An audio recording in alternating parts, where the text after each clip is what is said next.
Bonjour mesdames et messieurs et bienvenue à Perspective. Je suis Francis Denis. Commençons tout d'abord par des nouvelles en provenance du Vatican. Hier, le pape François a encore une fois surpris tout le monde en se rendant à la Villa Borghese, un des nombreux parcs de Rome, afin de rencontrer les personnes qui s'y étaient rassemblées pour célébrer la Journée de la Terre. Organisé en partenariat avec le mouvement des Focolari di Roma, ce rassemblement intitulé Un village pour la Terre, vivre la cité ensemble, avait pour but de sensibiliser la population aux défis environnementaux actuels. Dans son discours, le souverain pontife a souligné que le culte de l'argent était aujourd'hui un des plus grands maux de notre époque. Toutefois, nous ne devons pas nous laisser aller à l'amertume et au ressentiment, mais au contraire, savoir pardonner et laisser Dieu faire le miracle de transformer les déserts en forêts. Écoutons ce résumé.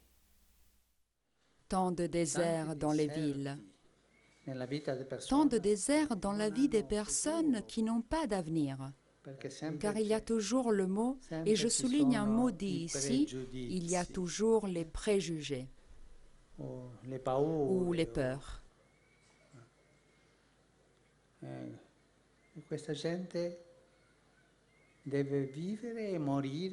Et ces personnes doivent vivre et mourir dans le désert de la ville.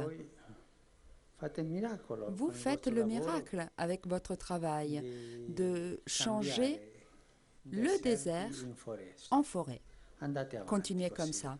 Déplaçons-nous maintenant en France et plus précisément au diocèse de Lyon, puisqu'hier le cardinal Philippe Barbarin avait organisé une rencontre avec son presbytérium afin de les écouter, de donner des orientations nouvelles en matière de lutte contre la pédophilie et les abus sexuels commis au sein de l'Église, ainsi que de manifester sa confiance aux prêtres qui accomplissent leur mission dans un grand dévouement et dans la fidélité à leur état de vie. Ayant réuni quelques 220 prêtres, cette réunion a notamment permis aux différents acteurs pastoraux d'écouter le témoignage d'une victime de viol commis par un prêtre, de sensibiliser à la gravité des abus sexuels commis par le clerc, ainsi que de reconnaître leur droit à la vérité et à la justice. Après avoir reconnu que le diocèse de Lyon avait commis des erreurs dans la gestion de la nomination de certains prêtres, le cardinal Barbarin a voulu souligner que toutes les victimes doivent pouvoir compter sur l'écoute et le soutien de son diocèse. Pour ce faire, une série de mesures d'amélioration de la procédure actuelle est actuellement en élaboration, alors qu'un comité d'experts est en période de réflexion. Enfin, le cardinal lyonnais a annoncé que ces mesures seront communiquées sous peu et seront mises en application à compter du 1er septembre 2016. Au Québec maintenant, le Conseil Église et Société de l'Assemblée des évêques catholiques du Québec a récemment publié son message du 1er mai 2016 qui est, je le rappelle, la Journée internationale des travailleurs. Ce message intitulé « Les bouleversements technologiques et le travail pour un projet collectif de formation et d'éducation qui assurera à chaque personne la dignité par le travail » est une réponse à ce que certains ont appelé la quatrième révolution industrielle et qui rassemble des phénomènes tels que l'omniprésence des cellulaires et des ordinateurs, ainsi que le développement de l'économie de partage et des entreprises telles qu'Uber et Airbnb.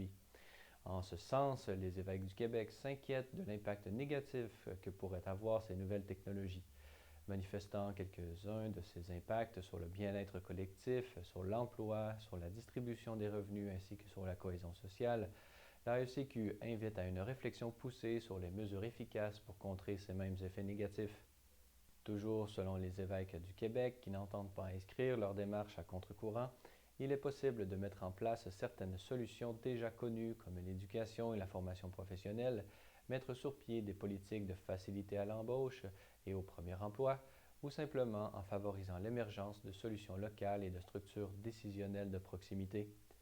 Terminant cette lettre par un appel à une véritable mobilisation, les évêques du Québec demandent à ce que la société québécoise dans son ensemble se mobilise afin de permettre à chaque personne de contribuer par son travail à la vie en société.